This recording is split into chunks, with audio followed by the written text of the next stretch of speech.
guys, kembali lagi di Himasi Podcast. Mau yang asik, mau yang greget, cuman ada di hari Jumat, dimana di Himasi Podcast every Friday. Nah, kembali lagi nih dengan saya Sherina. Dan hari ini itu punya bintang tamu atau narasumber yang menarik banget. Boleh dikenalin siapa di sebelah saya? Ya, selamat siang. Jadi nama lengkap saya itu Muhammad Nur Hidayat Sastra. Biasa dipanggil Hidayat, atau sebenarnya ada nama panggilan Adi. Yaitu nggak nyambung sama nama aslinya, tapi memang itu nama panggilannya. Jadi di Universitas CIC ini saya sekarang masuk semester 5 di jurusan SI Enterprise. Oke, pusing ya, aduh, SI udah semester 5. Iya, saya aja yang semester 3 pusing. Sama dengan kurikulum baru itu Susah kayaknya ya? makin banyak kegiatan yang harus Jalanin ya, termasuk ke pengabdian masyarakat kalau nggak salah. Iya betul. Nah, ngomong-ngomong tentang pengabdian ke masyarakat nih, ini ada nyambung-nyambungnya sedikit sih tentang topik yang hari ini kita bakal bahas. Nah, topik yang kita bakal bahas hari ini itu ada temanya teknologi. Nah, kalau bisa dijelasin nggak teknologinya apa nih yang bakal kita bahas hari ini gitu? Ya, oke. Jadi teknologi yang coba saya bahas ini sebetulnya bukan di bidang, nggak betul-betul di bidang saya, karena ini tentang pemanfaatan teknologi untuk sistem lalu lintas ya. Ini namanya Intelligent Traffic Management System, yaitu untuk sekarang ini baru ada dari situs yang saya baca, baru ada di Cina. Itu nama kotanya itu ada kota Xi'an. Jadi kota Xi'an ini kenapa mereka bisa sampai ke sana itu, ternyata begitu saya cari di internet, mereka itu bukan kota sembarangan gitu, bukan kota kecil. Mereka punya apa ya, kalau dibilang itu mereka punya banyak banget sejarah. Jadi kota sejarah gitu. Di masa lalu aja itu, ini sedikit penyimpang dulu ya. Apa ya, Cina itu kan kayak ada dinasti semacam itulah. Jadi iya, banyak banget tuh dinastinya. Iya. Jadi kalau nggak salah itu ada sekitar 11 atau 13 dinasti yang mengakui Xi'an itu sebagai pusat pemerintahannya mereka. Jadi kan kayak ibu kota lah iya, ya, kayak jadi ibu kotanya. dari zaman dulu pun mereka punya sesuatu yang berbeda gitu. Kelebihan mereka itu sendiri. Nah, untuk di zaman modern sendiri mereka ini punya andil juga nih buat Tiongkoknya. Mereka ngelakuin banyak riset di banyak bidang juga, bukan cuma satu atau dua ya. Ada di bidang pendidikan, manufaktur, ilmiah, teknologi, dan yang akan dibahas sekarang ini nih, transportasi. Jadi mereka itu berarti mengcombine antara transportasi dimasukin juga jadi teknologi kan, jadi kayak kelihatan wah. Kayaknya itu juga kalau misalnya diterapin di Indonesia juga khususnya belum tentu Indonesia bisa sih, karena kan ya tahu sendiri lah ya kayak gimana keluh kesahnya. Beda level. Nah, terus apa sih? Kan ini berhubungan dengan traffic light ya. Nah, sebetulnya ada masalah apa sih? Kan nggak mungkin nih ujung-ujungnya ada teknologi tentang traffic light kayak gitu. Pasti kan sebelumnya ada masalah dulu yang melatar belakangi akhirnya muncullah teknologi tentang traffic light kayak gitu di Cina khususnya gitu. Oke, untuk masalahnya sendiri nih masih berhubungan sama yang tadi ya. Kota Xi'an ini kan kota budaya, kota sejarah. Mereka itu masih menerapkan apa yang dulu dipakai sama leluhur mereka. Jadi turun temurun ya, gitu ya. tata letak kotanya itu mereka pakai apa ya, semacam dalam tanda kutip itu papan catur. Jadi ada banyak dinding-dinding yang tinggi yang di setiap kota tuh jadi apa ya? Karena banyak bangunan kuno, dinding tinggi yang kayak gitu, jadi sedikit menghambat sama pembangunan mereka ya, termasuk pembangunan pengaturan lalu lintasnya. Jadi macet gitu ya, jadi terbatas itu ruang geraknya. Padahal di situs yang saya baca juga, kota Xi'an ini termasuk kota yang trafiknya ramai gitu. Bahkan bisa nyampe 3 juta kendaraan masuk ke sana. Jadi dengan kondisi kota yang sempit, masih karena banyak halangan, banyak yang lewat juga, jadi mereka itu berpikir keras gimana caranya ngatur biar nggak mereka, gitulah ruwet gitu ya. Mereka mau ngatur lalu lintasnya supaya lancar, tapi mereka juga nggak mau nih mengubah citra kota mereka yang bangunan-bangunan seperti itu. Jadi menjaga budaya juga. Iya betul. Dia apa namanya sedikit mikir nih, dia punya permasalahan negara, tapi dia juga satu sisi nggak mau meninggalkan budaya yang udah dia selama ini dibangun gitu ya. Iya. Oke, terus pasti kan adanya teknologi itu memberikan suatu kemudahan nih. Nah, kira-kira apa sih benefit yang udah didapat sama masyarakat khususnya di Xi'an kan bener ya? Xi'an. Susah ya? Nah, masyarakat di kota itu benefitnya tuh apa kira-kira? Oke, Selain tadi kan katanya mungkin macet ya, bisa dibilang macet lah intinya. Nah, dengan adanya ini tuh apalagi gitu tuh? Ya, kalau untuk benefitnya itu utamanya tuh untuk mengurai kemacetan ya. Pasti. Mungkin untuk bahas itu saya harus ngebahasnya ke berarti ini solusi teknisnya ya. Teknis yang didapetin dari sistem ini ada teknisnya ini ada 3. Yang pertama ini untuk ada yang namanya pemantauan tindak pelanggaran aturan lalu lintas. Nah, ya jadi mereka tuh masang CCTV. Ya semacam itu, namanya itu ada checkpoint capture camera. Jadi apa ya? Mungkin kayak ngukur kecepatan kendaraan juga. Jadi biar terarah gitu ya, nggak ada yang ngebut-ngebutan tuh di jalan. Di sini kan banyak banget lebih tuh. Apa namanya? Lebih terarah. Iya, lebih teratur. Bukan cuma tentang kecepatan doang. Jadi mereka itu bisa ngerekam juga kayak pergerakan kendaraan yang apa ya, yang sebenarnya nggak boleh dilakukan dan itu dilakukan secara tiba-tiba gitu, kayak nerobos lampu merah atau tiba-tiba ganti jalur gitu. Jadi berarti kayak meminimalisir adanya pelanggaran lalu lintas gitu ya. Masang itu ya. Itu yang pertama. Terus yang kedua itu mereka juga masang namanya pusat kendali visual. Pusat kendali visual ini udah terhubung sama platformnya penugasan polisi ya. Jadi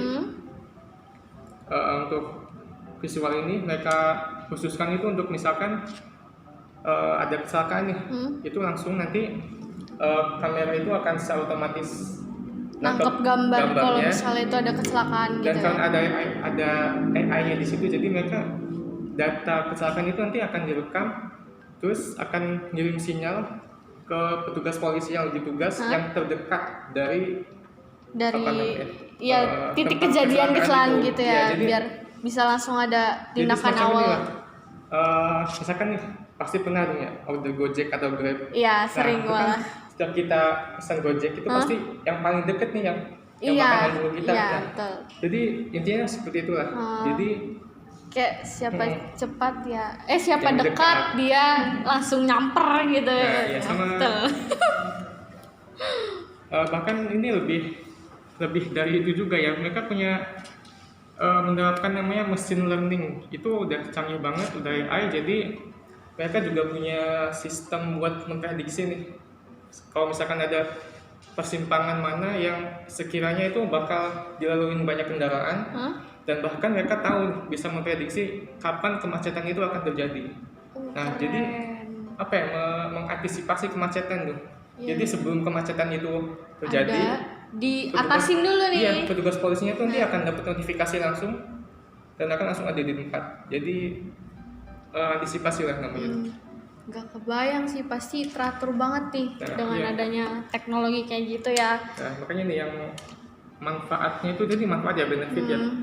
Benefit utamanya itu dari data yang saya ambil itu akan, yang pertama itu menambah arus kendaraannya sekitar 10% dan mengurangi waktu tempuhnya 12%. Jadi gimana tuh maksudnya? Apa ya? Jadi arus lalu lintasnya itu makin lancar, makin banyak kendaraan, tapi waktu tempuh yang dibutuhkan setiap kendaraan itu justru makin berkurang. Oh, jadi makin cepet gitu ya. Walaupun dia rame, tapi udah nggak ada tuh kata-kata macet lagi, nggak ada kata-kata telat lagi. Iya. Gitu, keren banget sih. Semoga ya bisa diterapin lah ya, dikit-dikit di Indonesia. Apalagi di Indonesia kan ada udah banyak tuh kalau misalnya di lampu merah udah ada CCTV-nya. Jadi kalau misalnya ada yang ngelanggar nggak pakai helm, itu tolong dihalo-halo gitu kan. Suka itu kayaknya bisa nyambung nggak ya? Iya, kayak tahap awal banget gitu, masih terlalu jauh. Jadi Kalau saya masalah lalu lintas itu terjadi di sekitar kita ya, ada di lampu merah sini nih. Ke arah selatan di persimpangan yang tepat pas sebelum rumah sakit sama gitu, tahu nggak? Tapi Oh, yang perempatan ya? iya. Nah, lampu lalu lintas itu tuh sering banget mati gitu. Oh iya. Mati jadi Aku nggak perhatiin soalnya. jadi kendaraan dari empat arah tuh maju semuanya gitu. Jadi macet di tengah, bahaya juga. Iya, Nggak ada tiba-tiba ada polisi. yang jeder gitu kan, nggak Iya, tahu. Antisipasi untuk masalah itu aja tuh kita belum bisa gitu. Jadi Mm-mm. ya disayangkan sih kalau menurut Sebenarnya saya. sih kalau kayak gitu tergantung orangnya juga ya. Iya makanya. Kadang lampu merahnya udah bener, orangnya masih merah nih, Ya. tiba-tiba udah tantin. Itu budaya Indonesia nggak Ya, bisa itu. dilepaskan gitu tuh. Ya, Saya itu ya. mentalnya juga beda sih. Iya betul guys, betul. Jadi tolong orang Indonesia kalau mau nggak macet, taatin itu namanya lampu merah, Ya, jangan jadi- seradak seruduk. Jadi nggak bisa cuma pemerintah doang yang gerak ya, jadi Iya betul. harus masyarakatnya juga sadar. Ya harus ada kerjasama kali ya. Iya, Nah teknologi ini kan sejauh ini kan udah keren banget nih.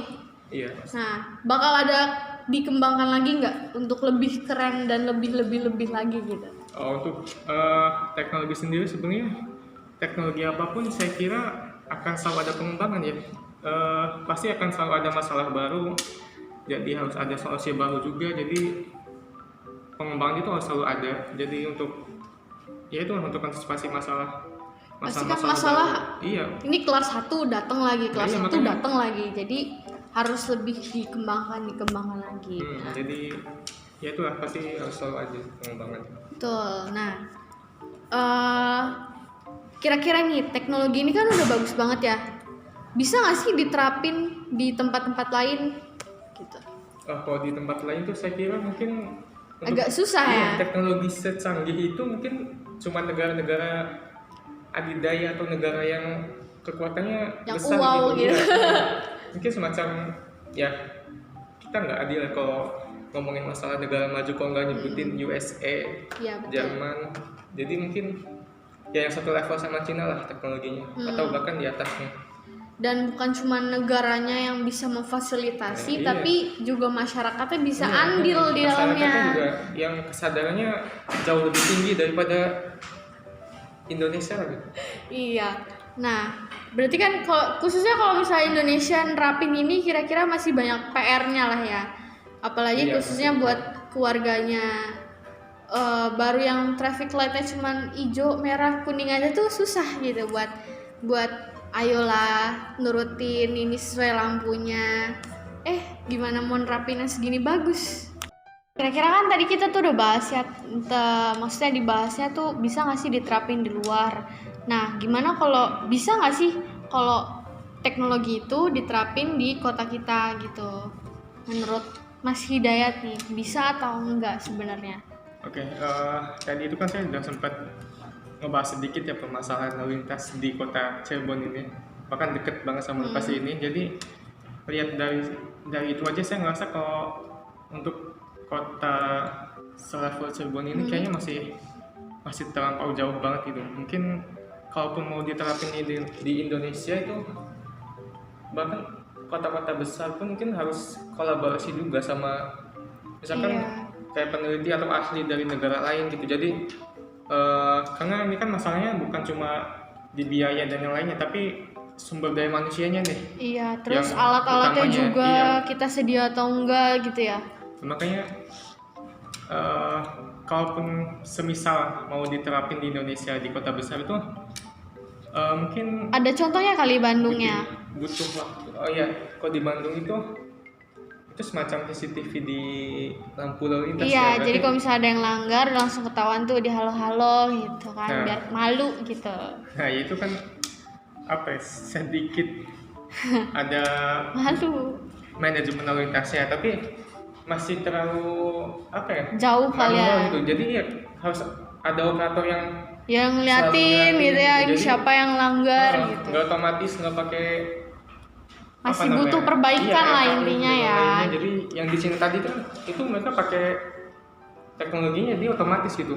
Cuma dari kamera nanti akan direkam terus otomatis akan dikirim juga notifikasi ke petugas polisi yang lagi Udah tugas. serba canggih lah ya Iya. intinya. Nah tadi kan mau ngomong-ngomong di awal itu ada kalimat kontribusi kepada masyarakat nih. Iya, pengabdian. Nah khususnya nih Mas Hidayat sama teman-teman Mas Hidayat nih yang seangkatan lah. Nah apa sih kontribusinya kalian? Jangan jauh-jauh deh ngomongin Indonesia ya, di kota kita sendiri nih, ataupun ruang lebih kecil ruang lingkupnya itu di kampus kita gitu. Nah apa yang bisa kalian kasih buat kota kita berhubungan dengan teknologi bisa? Oke, kalau untuk ini sesuai dengan tugas mahasiswa juga ya, ketiga tentang pengabdian masyarakat. Dia mungkin ya pasti karena di FTI ini kan fakultas Teknologi. tentang teknologi ya, berarti harusnya sih ada yang bisa kita lakuin. Misalkan contoh kecilnya aja yang sederhana dulu, misalkan membangun ya itu tadi yang pengiriman notifikasi ke petugas itu kan itu jadi semacam Sistem kali ya. sedikit mirip sama yang tadi saya sebutin tentang Gojek itu. Jadi karena Gojek aja itu udah bisa dipakai di Indonesia. Jadi Iya, kalau benar. sedikit sistem yang kita ambil, kita sedikit tiru, mungkin Bisa, bisa diterapin. ya. Tapi itu butuh kolaborasi saya rasa. Mungkin ya bukan cuma dengan program studi yang lain, tapi juga bahkan dengan Kampus-kampus dosen, lain. ya bahkan dengan kampus lain. Yang ruang pemerintahnya lingkupnya pun harus ikut. lebih besar gitu Iya, ya. jadi nggak bisa cuma sendiri di satu Titik. satu prodi sendiri jadi. Iya, tapi pastinya bakal ada kontribusi yang lebih yang bisa kita kasih nih sebenarnya ya. Iya. Nah, pesan-pesan nih buat teman-teman, kan kita dari tadi tuh bahas tentang traffic light. Nah, pesan buat teman-teman Mas Hidayat nih atau buat penonton setia podcast Masih ini, pesan-pesannya kalau yang masih ada ngelanggar lalu lintas. Pesan-pesannya apa nih biar kita tuh bisa lebih terarah gitu. Jangan mau kalah sama lalu lintas luar negeri ya. Kita sendiri juga harus bisa menunjukkan kalau kita tuh bisa teratur lah gitu, khususnya dalam bertransportasi gitu. Ya kalau menurut saya sih ya sebenarnya apa yang mau saya sampaikan ini mungkin udah berkali-kali kita semua dengar ya tentang kesadarannya itu loh. Kalau saya pikir sih kalau misalkan masyarakat itu punya kesadaran yang tinggi untuk tertib, jadi semuanya tuh bisa jadi jauh lebih baik gitu, lebih aman, lebih safety, lebih lancar juga. Jadi ya tertib aturan lalu lintas itu bukan cuma begitu lihat ada polisi gitu. Jadi Iya, kesadaran bener. sendiri kan. Kadang-kadang kalau udah Iya. ada polisi, ayo baru pakai helmnya. Iya, Kalau nggak ada baru lepas lagi gitu. Ya itu kan apa ya? Tuh. Kesadarannya cuma Tuman. setengah hati. Nggak ada ya manfaatnya pun nanti nggak akan terlalu kerasa. Iya benar. Jadi kita tuh ibarat harus harus patuh. Kalau misalnya ada yang ngeliatin, kalau nggak ada yang ngeliatin, kita nggak patuh. Jelek sih itu, bad habit, nggak boleh guys. Jadi keselamatan juga bukan buat kita sendiri, tapi buat orang yang kita bonceng, buat keluarga di rumah. Kita juga harus kasih yang terbaik lah keselamatannya gitu. Jadi harus harus sadar-sadar diri lah kalau di jalan tuh sebenarnya banyak kejadian yang tak terduga. Jadi mau nggak mau ya kalian harus bisa jaga diri kalian sendiri ya. Iya. Karena kalau masa orang lain mau jaga diri kalian sendiri, ya diri kalian sendiri yang jaga diri kalian sendiri. Ngerti nggak? Gitu lah pokoknya. Oke, nah tadi kan udah banyak banget nih yang kita bahas tentang teknologi ya. Nah, apa sih terakhir nih sebelum kita tutup podcast kali ini, apa yang mau disampaikan nih dari Mas Hidayat sendiri? Oke, sebenarnya dari apa yang tadi kita bahas itu termasuknya itu ke smart city ya. Nah untuk di kota Cirebon sendiri sebetulnya udah ada nih program smart city yang dijalankan dan dikelola sama pemerintah. Ada beberapa programnya. Yang pertama itu ada Cirebon Melek Internet, terus sama satunya beberapanya itu ada layanan elektronik kesehatan online. Nah ini khususnya yang pertama yang Cirebon Melek Internet itu saya rasa sangat relate sekali sama mahasiswa. Jadi Iya, benar. mungkin untuk pengabdian masyarakat, tugas mahasiswa itu bisa membantu supaya program itu berjalan dengan baik gitu. Jadi Iya, benar. supaya programnya berhasil. Jadi ya itu, jadi di Cirebon itu ada Smart City. Oke, jadi kan udah ada programnya nih. Nah, kita tinggal mendukung apa yang udah pemerintah buat supaya terrealisasi. Jangan cuman programnya aja tapi nggak ada realisasinya gitu kan.